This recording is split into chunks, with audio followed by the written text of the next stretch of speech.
Hello friends, food kitchen lab में एक बार फिर आपका स्वागत है। और आज हम लोग बनाने वाले हैं बहुत ही यम्मी एंड टेस्टी मूंग दाल हलवा। मूंग दाल हलवा बनाने में बहुत ही ज़्यादा मेहनत लगती है, क्योंकि पहले उसको भिगो, फिर उसको बहुत देर तक भूनो, तब जाके हमारा मूंग दाल हलवा बनके तैयार होता है। बट आज मैं आपको एक ऐसी ट्रिक बताने वाली हूँ जिससे हमको ना ही इसको धोना है ना ही भिगोना है, बहुत ही जल्दी ये मूंग दाल हलवा हमारा बनके तैयार हो जाएगा। तो चलिए देखते हैं कि ये इंस्टेंट मूंग दाल हलवा हम लोग किस तरीके से बनाएंगे। और अगर आप लोग मेरे चैनल पर नए हैं तो प्लीज़ मेरे चैनल को सब्सक्राइब करना मत भूलिएगा। तो चलिए मूंग दाल हलवा बनाना शुरू करते हैं। तो मूंग दाल हलवा बनाने के लिए सबसे पहले हमें चाहिए होगी मूंग दाल। तो सबसे पहले जो मूंग दाल है उसको हम लोग अच्छे से धो लेंगे। धोना यहाँ पे इसलिए ज़रूरी है क्योंकि जब भी हम लोग मार्केट से दाल लेते हैं तो वो बहुत ही पॉलिश होती है और उसमें केमिकल का भी इस्तेमाल होता है। तो इसलिए हमको दाल को धोना बहुत ज़्यादा ज़रूरी है। तो चलिए इसको पानी डाल के अब अच्छे से हम लोग धो लेते हैं। तो इसको इस तरीके से हाथों से हम लोग अच्छे से रगड़ के इसको हम लोग धो लेंगे। तो जैसे ही आप इसको रगड़ते जाएंगे आप देखेंगे जो पानी का कलर है वो पूरा चेंज हो जाएगा। तो इस पानी को हम लोग हटा देते हैं और इसी तरीके से जब तक ये पानी पूरा साफ़ नहीं हो जाए तब तक हम लोग इसको 4 से 5 बार अलग अलग पानी से हम लोग इसको धोएंगे। तो ये देखिए पानी इसका बिल्कुल साफ़ हो गया था। अब इसके बाद मैंने इसको एक छन्नी में डाल दिया ताकि जो इसमें एक्स्ट्रा पानी है वो निकल जाए। आप चाहें तो इसको थोड़ी देर के लिए पंखे में भी सुखा सकते हैं, बट इसको इस तरीके से भी छोड़ने से हमारा काम चल जाएगा। अब इसके बाद एक रखेंगे हम लोग कढ़ाई और इसमें हम लोग ये दाल को अब हम लोग इसमें डाल देंगे और इसको मीडियम फ्लेम पे हमको इसको ड्राई रोस्ट करना है। यहाँ पे हम लोग घी का इस्तेमाल बिल्कुल भी अभी नहीं करेंगे, इसको हमको ड्राई रोस्ट करना है। मीडियम फ्लेम पे हम इसको ड्राई रोस्ट करेंगे। जैसे अभी आप देख रहे हैं दाल आपको हल्की सी गीली लग रही होगी, बट जैसे जैसे ये रोस्ट हो जाएगी जो दाल है वो हमारी बिल्कुल सूख जाएगी। देखिए थोड़ी देर भुनने के बाद जो दाल है वो बिल्कुल सूख चुकी है। अब इसको हमको लाइट गोल्डन होने तक इसको अच्छे से भूनना है, उससे ये हलवे का टेस्ट बहुत ही ज़्यादा अच्छा आता है। तो आप देखिए थोड़ी देर मैंने इसको और भुना है और इसका जो कलर है वो पूरी तरीके से चेंज हो गया है, बहुत ही अच्छा सुनहरा कलर इसमें आया है। अब गैस की फ्लेम को हम लोग बंद कर देते हैं और इस मूंग दाल को हम लोग कम्प्लीटली ठंडा होने के लिए रख देते हैं। अब ये मूंग दाल है वो हमारी पूरी तरीके से ठंडी हो चुकी है। तो एक मिक्सी के जार में अब हम लोग इसको डाल देते हैं और अब इसका हम लोग एक फाइन सा पाउडर बना के तैयार कर लेंगे। तो ये इस तरीके से हमारा ये पाउडर बन के तैयार हो गया है। तो क्योंकि दाल है हल्की सी ये दरदरी रहती है, तो एक बार मैं आपको छू के दिखाती हूँ। इस तरीके से हल्का फाइन सा दरदरा सा पाउडर हमारा बन के तैयार हुआ है। और इस पाउडर को हम लोग एयर टाइट कंटेनर में भर के हम लोग इसको आराम से स्टोर कर सकते हैं। ना ही इसको इस फ्रिज में स्टोर करने की ज़रूरत है और ना ही ये आपका ख़राब होगा।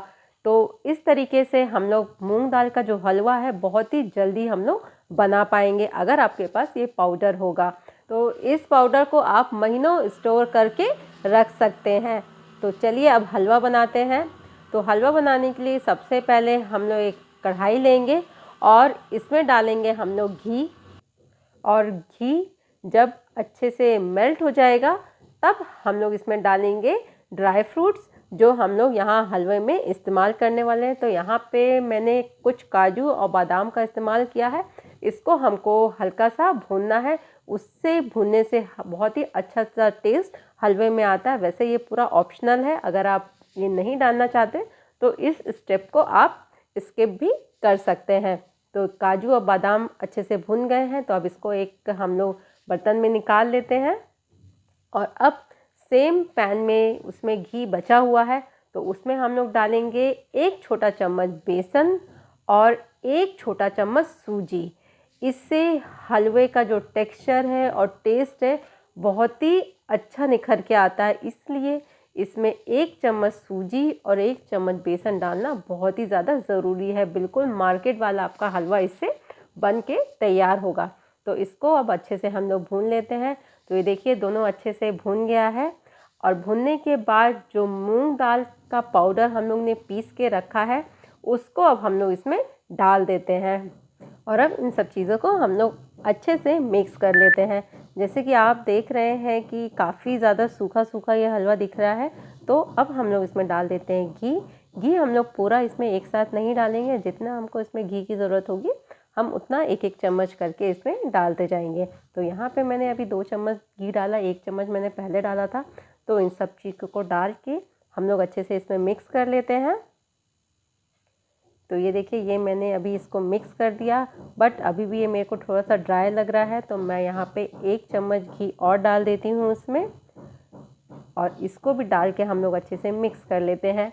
तो यहाँ पे मूंग दाल को ऑलरेडी हम लोग ने पहले से भी भूंज के रखा हुआ था, तो इसलिए यहाँ पे हमको मूंग दाल को बहुत ज़्यादा भूनने की ज़रूरत नहीं है। तो और जब हम लोग भिगो के मूंग दाल का हलवा बनाते हैं तो उसमें हमको मूंग दाल को बहुत ही ज़्यादा देर तक भूनना होता है। तो आपने देखा कि इस तरीके से पाउडर बना के रखने में हमारा कितना ज़्यादा टाइम हमारा सेव हो गया है। तो मूंग दाल है वो हमारा अच्छे से अब भून चुका है। तो अब हम लोग यहाँ पे डालेंगे आधा कप पानी। तो पानी डालने से यहाँ पे मूंग दाल का जो हलवा है उसमें एक दरदरा सा टेक्सचर आता है, और जैसे ही आप पानी डालेंगे आप देखेंगे कि पानी बहुत ही जल्दी सूख जाता है। मूंग दाल उस पानी को एब्जॉर्ब कर लेती है तुरंत ही। तो ये देखिए पूरा पानी अब हमारा एब्जॉर्ब हो गया और उसको हमने अच्छे से मिक्स भी कर दिया है। और अब हम लोग इसमें डालेंगे लगभग 3 कप दूध। यहाँ पे आप चाहे तो दूध की जगह पानी का भी इस्तेमाल कर सकते हैं, बट दूध से बहुत ही अच्छा सा टेस्ट आता है। तो यहाँ पे जितनी क्वांटिटी में हम लोग दूध का इस्तेमाल कर रहे हैं उतनी ही सेम क्वांटिटी में हम लोग पानी का भी इस्तेमाल करेंगे। और अब इसको हम लोग अच्छे से मिक्स करते हुए एक पूरा सा इसका अच्छा गाढ़ा सा घोल बना के तैयार करेंगे। तो ये देखिए इस तरीके से ये आपस में अच्छे से मिक्स हो जाएगा। तो बस अब मीडियम फ्लेम पे इसको हम लोग अब लगातार चलाते हुए इसको हम लोग अच्छे से अब पका लेते हैं। यहाँ हलवे में अभी तक मैंने चीनी का इस्तेमाल नहीं किया है, तो यहाँ पे हम लोग थोड़ा थोड़ा सा अमाउंट में यहाँ पे चीनी डालते जाएंगे। तो यहाँ पे करीब मैंने 250 ग्राम मूंग दाल ली थी और उसमें मैं करीब 300 ग्राम चीनी का इस्तेमाल करूँगी, क्योंकि जब भी हम लोग मार्केट का मूंग दाल का हलवा खाते हैं तो आप देखते हैं कि वो थोड़ा सा ज़्यादा मीठा होता है, इसलिए उसी स्टाइल में मैं इसको बना रही हूँ। इसलिए चीनी का इस्तेमाल थोड़ा सा हम लोग उससे ज़्यादा करेंगे। तो थोड़ा थोड़ा सा अमाउंट में हम लोग इसमें चीनी डालते हुए इसको हम लोग अच्छे से मिलाते जाएंगे। तो जैसे ही चीनी इसमें घुलेगी और ये हलवा और पकेगा, आप देखेंगे जो उसका कलर है वो हमारा चेंज होता जाएगा। और इसको हम लोग ढक के पकाएंगे, नहीं तो जो इसमें से बबल्स उठते हैं वो पूरी जगह से फैल जाएगा। तो देखिए थोड़ी देर में आप देख रहे हैं कि पूरा जो चीनी का इस्तेमाल हमने इसमें कर लिया है और ये हमारा अच्छे से अब गाढ़ा भी हो चुका है। तो यहाँ पे जो रिमेनिंग घी अब हमारा बचा हुआ है, लगभग 1 से 1.5 चम्मच ये घी बचा हुआ है। तो अब एंड में हम लोग उसको भी इसमें डाल देते हैं और डाल के इसको हम लोग इसमें अच्छे से मिक्स कर लेते हैं। तो ये देखा आपने कि कितनी आसानी से ये हमारा मूंग दाल का हलवा बन के तैयार हो गया है। और इतने मूंग दाल का हलवा बनाने के लिए मुझे करीब 7 से 8 चम्मच ही घी का मैंने इस्तेमाल यहाँ पे किया है। और सबसे आखिरी में हम लोग इसमें डालेंगे ड्राई फ्रूट्स, जो कि जो हम लोग ने तल के रखे थे उसी को मैंने काट लिया, उसी को अब हम लोग इसमें डाल देंगे। तो ये डाल के अब हम लोग इसको अच्छे से मिक्स कर देते हैं। तो ये हमारा गर्मा गर्म डिलीशियस एंड टेस्टी मूंग दाल का हलवा बनके तैयार है। इसमें हम लोग ने बहुत ही कम मेहनत में ये हलवा बना के तैयार किया है। और जैसे मार्केट में जो हलवा होता है उसमें घी आप देखते हैं कि बहुत ज़्यादा होता है, तो इसमें हम लोग ने घी का भी कम इस्तेमाल किया है। और अगर आप इसमें और घी डालना चाहते हैं तो आप इसमें और घी का भी इस्तेमाल कर सकते हैं। तो इस मूंग दाल हलवे को आप लोग अपने घर में ज़रूर बनाइएगा और प्रीमिक्स इसका पहले से बना के रख लीजिए, ताकि जब भी कोई गेस्ट आए तो फट से आप मूंग दाल का हलवा इसमें बना के उनको सर्व कर सके। तो तब तक के लिए bye bye and take care.